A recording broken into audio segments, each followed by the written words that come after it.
This week's story is brought to you by Audible. Please visit audiblepodcast.com/storynori for your free audiobook download. Hello, this is Natasha, and I'm dropping by with a story all about an uninvited guest on the pond where Prince Bertie the frog lives. At first, most of the pond life didn't want to let him stay, but then they realised that he was a very special guest after all, and they held a fabulous party in his honour. This is how I know all about it. The other day, Bertie asked me to pop up to the palace kitchens to see if I could find him a nice piece of cheese.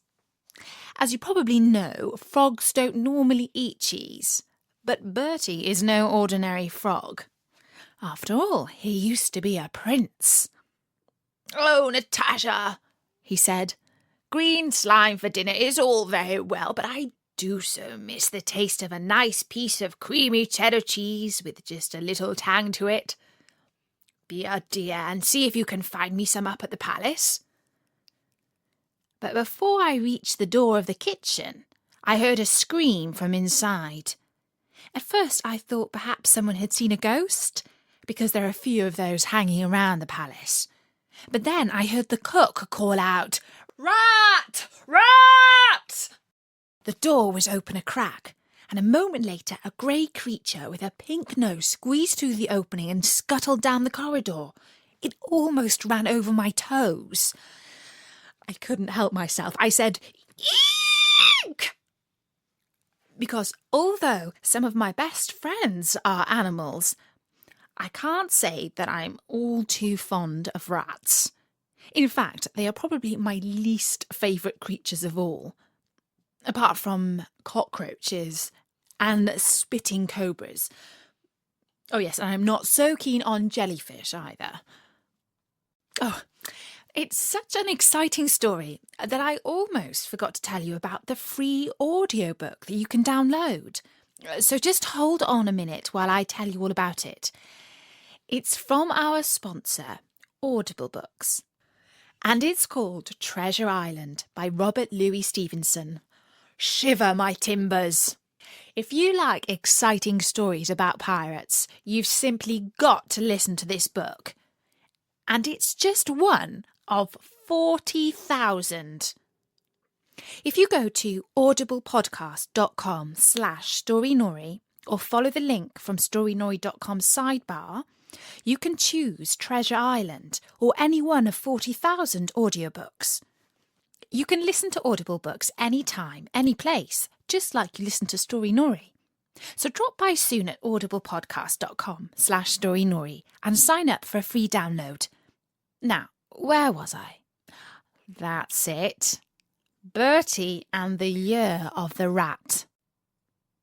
There was such a commotion inside the kitchen that it didn't seem the right moment to wander in asking for a piece of cheddar. And so I went back down to the garden to tell Bertie and the pond life what I had seen. A rat inside the royal palace. Whatever next? When I arrived at the pond, I found that the birds, fish and amphibians who live there were holding a meeting. Sadie the black swan was speaking, and when she speaks, everyone listens, because she has what is called a very commanding presence. "This is not a village pond," she said. "It's a royal pond, and there is no place here for a common, vulgar creature who belongs in the sewer." A Canada goose said, "Honk, honk," and all the ducklings and cygnets, those are baby swans, cheeped and twittered in agreement.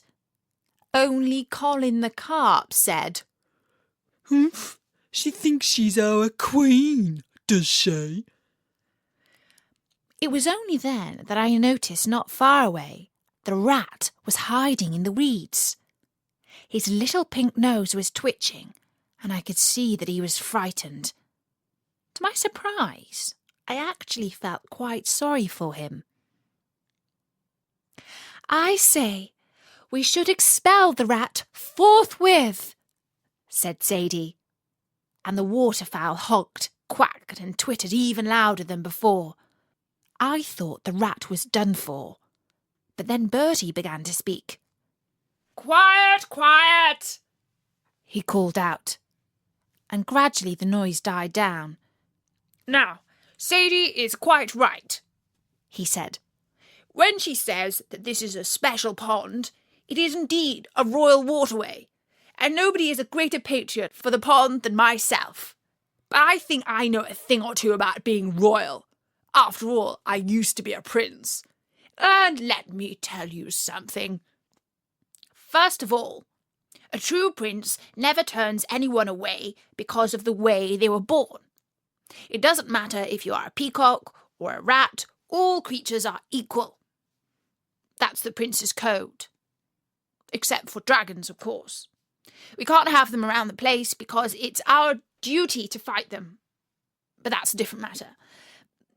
Now, let me tell you a secret. I might be a frog, but I was born in the Chinese year of the rat. And if a prince can be a rat as well as a frog, then I say that rats have just as much right to live in a royal palace as anyone else. As it happens, creatures who are born in the year of the rat are rather nice. They are smart, ambitious, and easy to like. And now, here's another thing. It just so happens that this year is the year of the rat. And do you know what that means? It means that rats are lucky this year. And what's more, to turn a rat away from our pond in the year of the rat would bring very bad luck indeed. So I say, let's hold a New Year's party for the Chinese year of the rat, and let's invite our new friend to be our guest of honour. And everyone honked and squawked and twittered even louder than before. The little tadpoles did somersaults in the water, and even Colin the cart was so moved that there was a little tear in his eye. Sadie said, "Oh, Bertie, you're so dignified. Now I see that it is truly gracious to be kind to all creatures, even if they are yucky." And at the party, everyone ate loads and loads of green slime, except for the rat and Bertie, who stuffed themselves with a huge piece of cheddar cheese, which I brought down from the palace specially for them. And that's the story of how one of the most ugly and hated creatures on earth was granted sanctuary in the pond. Because it's a royal pond that lives by the prince's code, by the royal diktat of Bertie. There are loads more stories at storynori.com. And if you go to our page in iTunes, you can easily download several at once. iTunes also makes it easy to put our stories on an iPod or any MP3 player. That way you can take them wherever you go. For now, from me, Natasha. Bye-bye!